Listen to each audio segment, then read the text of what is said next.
একবার এক নদীর ধারে বিশাল বড় বটগাছ ছিল। সেই গাছে বাস করত মেছো ভূত।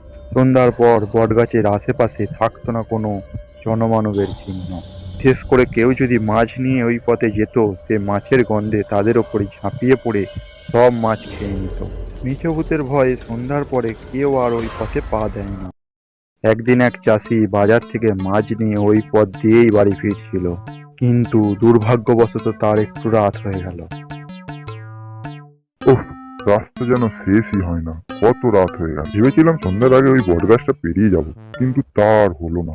সঙ্গে আবার মাছ আছে। মেচোপুর যদি গন্ধ পায় তাহলে সব মাছ খেয়ে নেবে। না, একটা কাজ করি, এই মাছগুলোকে ধুতির ভেতরে লুকিয়ে ফেলি। এই একটা, দুটো, তিনটে, চারটে, এই ব্যাস, হয়ে গেছে, সব মাছ লুকোনো হয়ে গেছে। চাষি মাছগুলোকে ধুতির ভেতরে লুকিয়ে হাঁটতে শুরু করলো। দিকে গাছের ডালে পা ঝুলিয়ে বসেছিল মেচোভূত। মাছের গন্ধ তার নাকে যেতেই সে দেখে একটি লোক তার দিকেই আসছে। হাতে মাছ নেই, কিন্তু মাছের গন্ধ আসছে। ব্যাপারটা ঠিক সুবিধের ঠেকছে না। কে কে? তোর ধুতির ভিতরে ওটা কি রে? ও, ওসব কিছু নয়। মাছ লুকিয়ে রেখে মিথ্যা বলা হচ্ছে। দে দে দে বলছি। চাষিও কম নয়, সে কিছুতেই দেবে না। সে কি ধস্তাধস্তি শুরু হলো তাদের মধ্যে। কিছুক্ষণ বাদে চাষির ধুতি থেকে সব মাছ মাটিতে পড়ে গেল। চাষি মাছগুলো কুড়োনোর আগেই মেঠোভূত সেগুলোকে কুড়িয়ে নিয়ে সোজা উঠে গেল বট গাছের মগ ডালে। হ্যাঁ রে, আমার সব কটা মাছ নিয়ে চলে গেল। আমি কত শখ করে নিয়ে এলাম খাবো বলে, আর শেষে কিনা মেছো ভূত নিয়ে চলে গেল। তবে আমিও মেছোকে ছাড়বো না, ওকে এমন জব্দ করব যে কোনোদিনও আর কারোর মাছ খাবার নাম করবে না।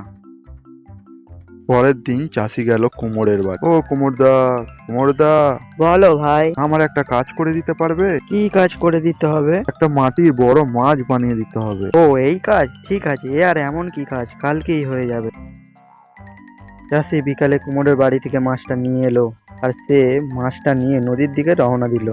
নদীর দিকে যেতেই মেজো ভূত তাকে দেখতে পেল, হাতে একটি মস্ত বড় মাছ। চাষি কাছাকাছি আসতেই সে লাফিয়ে পড়ল। দে দে, মাছটা দে, খুব খিদে পেয়েছে। ওরে বাবা রে, পালা পালা। পর মেজো মাছটা নিয়ে গাছে উঠে যেই কামড় দিয়েছে, তার দাঁতগুলো গেল সব ভেঙে। আহা বাপরে, কি যন্ত্রণা! চাষি আমাকে এইভাবে ঠকিয়ে গেল। আর আমি কখনো কারোর মাছ খাবো না। গল্পটা ভালো লাগলে like, comment, share and subscribe অবশ্যই করে দিয়ে আমাদের পাশে থেকো। আজকের মতো এখানেই শেষ, দেখা হবে পরের কোনো গল্প।